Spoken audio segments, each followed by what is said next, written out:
Hey, Skillbat here, and this is a quick video on how to change the air filter on an ND or ND2 Miata 2016 and up. Right under here is where your air filter is. There's a clip. There's a clip back here. You will have to, there. Just lift that up. There are two slide-in slots on the right side. So when you unclick this, you'll just pull it up and slightly out. That'll allow you to get in to the filter. With your new filter, you just slide it back in.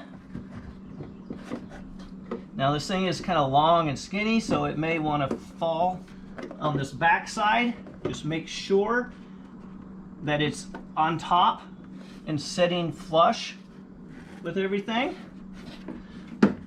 On the back, slide it in and pop your clips on there.